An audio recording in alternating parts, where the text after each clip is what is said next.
So the question that went out with the announcement today was, still looking for your 2020 vision in 2020? With the last quarter approaching, we know it starts tomorrow. The time is here and now to reset, looking through God's lens.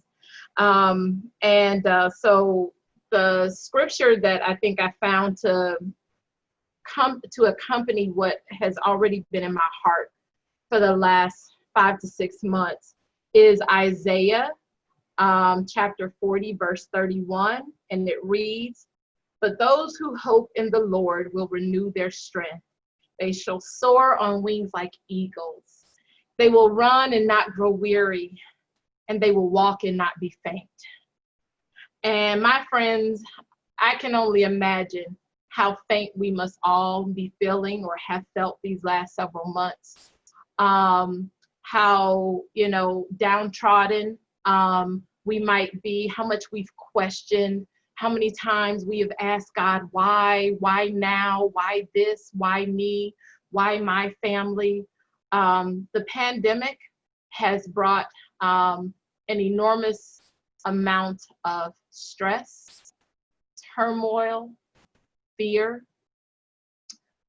death, loss, grief that can sometimes feel suffocating and hard to overcome.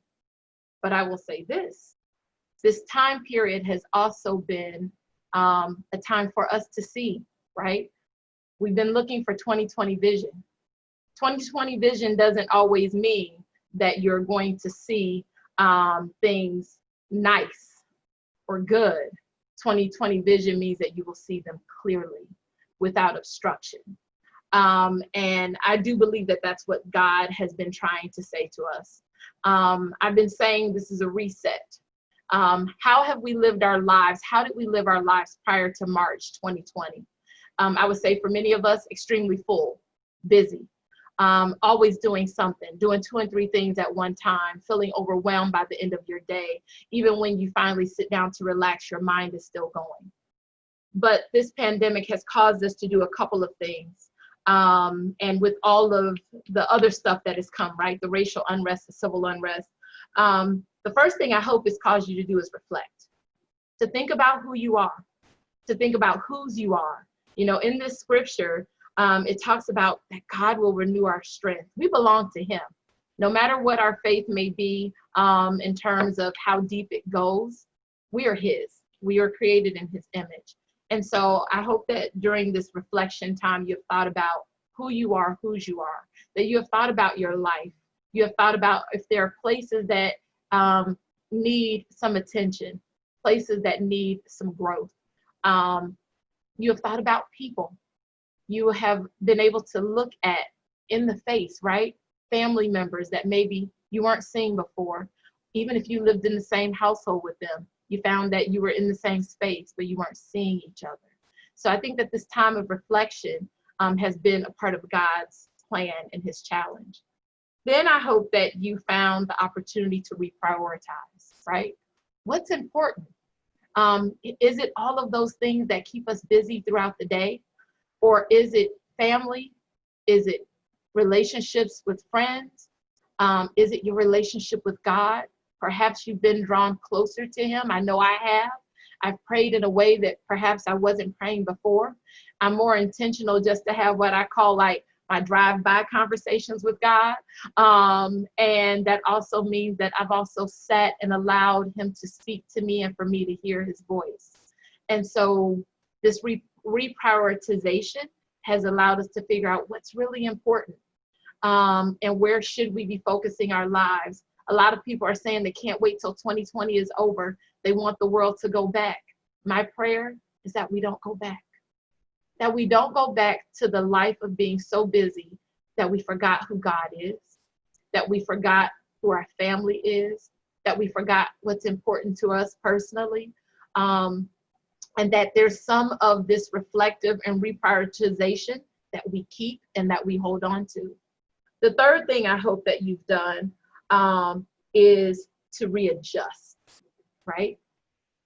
We were just kind of teasing Jackie about her skill set now as a campus minister and having to be overly concerned about technology when she used to be concerned about candles and tissue. And so we're all having to readjust.